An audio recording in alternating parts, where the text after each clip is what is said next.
What is up, guys? Thank you so much for tuning into my channel. If you have not been here yet, my name is Jannelly and I am a personal trainer who likes to make videos on tons of different things. So go check them out. Today's video is going to be a fitness related video. I do look quite bad right now, but I just got back from the gym and I was like, my hair is a mess, I'm slightly sweaty, and like my glasses are on now, but you know what? I really needed to get a video in and I was like, you know what? Screw it. I'm gonna make this video. So here I am now. Today's video is gonna be on reasons why you are not hitting your fitness goals or why you're not seeing the change that you feel like you should be seeing by now. So this happens a lot. There's a lot of times people are going into the gym and they're going pretty often, but they just don't see any results or they feel like it's going too slow. And so I'm just going to bring some things, shed some things to light that maybe you haven't thought about. Now, none of the things I'm going to say are really like, I don't know. I feel like most people could figure this out. But there are some people who are genuinely confused out there, and I figured maybe I'll say something that will just like spark something in your head and you'll be like, oh my gosh, wait, that's why. So stick around for this video. Give me a big thumbs up if it's helpful, if you enjoyed it, or if you'd like watching me look like a bum. And yeah, thank you so much for tuning in again, guys. Okay, so a number one thing that I never really thought about until I saw it on someone else's list is you don't have a specific goal. So if you don't have a specific goal when you're going into the gym, it's so easy to just go up there, do a little bit of cardio, do a little bit of whatever's open on the weight room, and then just kind of leave.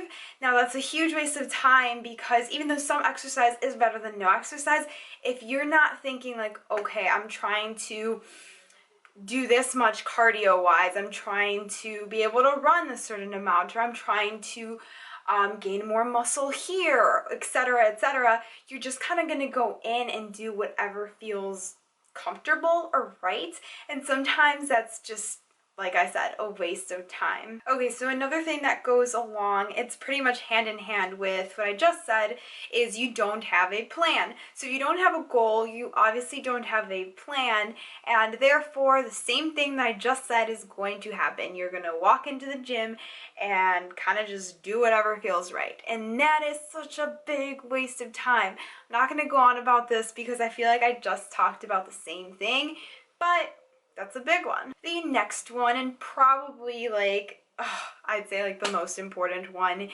is your diet is not consistent with your training. So you're training super hard. You know, I see so many people that go to the gym and do 2-a-days and they actually look like they know what they're doing, their form is right, they're working hard, but then they go home and they eat and eat and eat and eat wrong foods as well. You need to have that balance. Without the diet, you're not going to have the results. You simply can't outwork a very bad diet. Now, I know some people who are genetically blessed and they look amazing eating trash, but one, they're very rare, and two, it doesn't mean that they're healthy on the inside then. You know, they look good, but they're not healthy at the end of the day.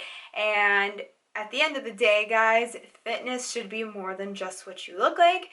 It is about your wellness and your health and being, you know, better on the inside than on the outside, you know. So that's a big one. And you really just have to be honest with yourself, take a step back, track what you're eating, look at the foods that you're eating, you know, read labels like a madman. When I was starting to get into fitness, I would literally go to the store and I would just pick things up and read the labels, even if I wasn't going to buy it. Eventually I just started remembering all this information and it got to a point where like now I know macros at the top of my head for so many things, and it's awesome because I don't need to constantly pull up my phone, look my fitness pal up, which honestly is not that hard either. So if you don't want to do what I just said, MyFitnessPal is key.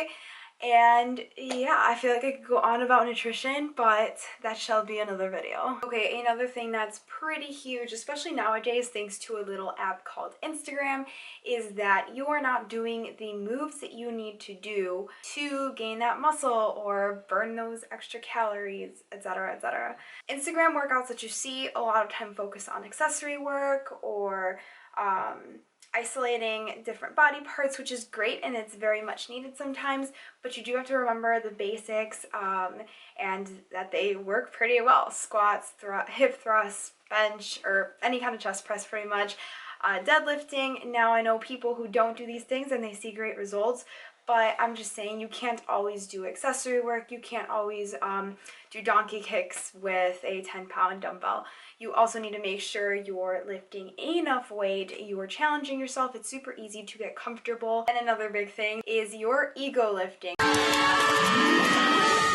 So ego lifting will come hand in hand with the fact that your form kind of sucks. When you put those two together, you are not going to see results. Make sure that your form is on point and make sure you're not overlifting. So yes, that is it for my video for today. Thank you for tuning in again. I love you guys so much and I will see you on my next video.